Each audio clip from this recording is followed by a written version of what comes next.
یعنی کہ گھوڑے کو روزہ رکھواتے تھے۔ صوم کا ذکر مکی زندگی میں ہمیں کہیں نہیں ملتا۔ 7 دن پیاسا نہیں رہ سکتا، بھوکا نہیں رہ سکتا۔ 10 محرم کو ہمیں فرعون سے نجات ملی تھی۔ السلام علیکم۔ آج کا ہمارا ٹاپک رمضان کے بارے میں ہے، کیونکہ رمضان آنے والا ہے۔ تو آج ہم بات کریں گے کہ روزہ کب فرض ہوا اور اسلام سے پہلے روزے کی کیا اہمیت تھی اور روزہ تھا بھی یا نہیں۔ اور لفظ روزہ عربی میں اسے صوم کہتے ہیں، اور صوم کا ذکر مکی زندگی میں ہمیں کہیں نہیں ملتا۔ البتہ عرب لوگ صوم گھوڑے کے لیے استعمال کرتے تھے، یعنی کہ گھوڑے کو روزہ رکھواتے تھے۔ اب گھوڑے کو روزہ رکھوانے کی ضرورت پیش کیوں آتی تھی؟ جو عرب لوگ تھے، بدو لوگ، یہ لوٹ مار قتل و غارت کرتے تھے، تو اس کے لیے انہیں تیز رفتار سواری چاہیے ہوتی تھی، کیونکہ اونٹ جو ہے یہ تھوڑا سست جانور ہے، لیکن یہ اس عرب کی سختی کو برداشت کر سکتا تھا، کیونکہ گھوڑا جو ہے یہ اونٹ کے مقابلے میں نازک جانور ہے۔ یہ اونٹ کی طرح 7 دن پیاسا نہیں رہ سکتا، بھوکا نہیں رہ سکتا۔ تو بدو لوگ گھوڑے کو روزہ رکھواتے ہیں، اسے بھوکا پیاسا رکھتے ہیں، اور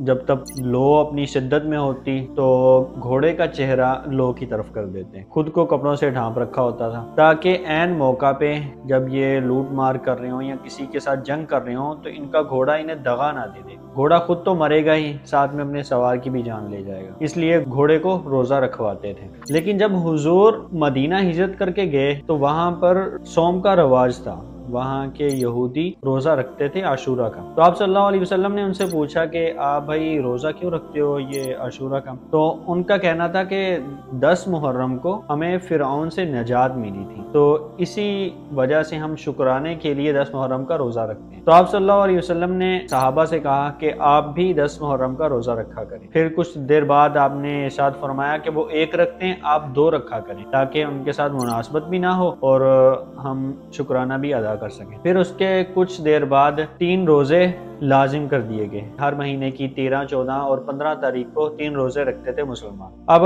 اگر اس میں کوئی بیمار نہیں ہے، کوئی سفر میں نہیں ہے، کوئی بوڑھا نہیں ہے، پھر بھی اگر کوئی روزہ چھوڑ دیتا تو اس پر فدیہ یہ ہوتا تھا کہ 1 مسکین کو کھانا کھلائے گا۔ اب یہاں پر اللہ تعالی ہماری تربیت کر رہے ہیں، پہلے ہمیں 3 روزے دیے تاکہ روزے کے ساتھ مناسبت ہماری ہو جائے۔ پھر اس کے بعد اللہ تعالیٰ نے کچھ عرصہ کے بعد قرآن پاک میں نازل فرمایا کتب علیکم الصیام، کہ تم پر روزے فرض کر دیے گئے ہیں۔ اب فرض کرنے کی وجہ کیا تھی؟ کہ تم متقی بن جاؤ، پرہیزگار بن جاؤ، خود پر قابو پانا سیکھ جاؤ۔ ایک مشہور بات یہ بھی آتی ہے نا، اگر آپ بھوک برداشت کر سکتے ہیں تو دنیا کی ہر چیز آپ برداشت کر سکتے ہیں۔ تو رمضان کی فرضیت ہو گئی، اللہ کے نبی نے ارشاد فرما دیا، قرآن پاک میں آ گیا کہ رمضان فرض ہو چکا ہے، اب رمضان کے روزے رکھے جائیں۔ اب انہی آیات کے بعد، اس رکوع کے بعد اگلا ہی رکوع اللہ تعالیٰ نے قتال کے بارے میں نازل فرما دیا۔ اب روزے رکھواتے تھے عرب لوگ کس لیے؟ تاکہ گھوڑے مضبوط ہو جائیں ہمارے، جہاں بھی ہم لوٹ مار کے لیے جائیں تو ہمیں شکست نہ ہو، ہمارے گھوڑے ہمیں دغا نہ دیں،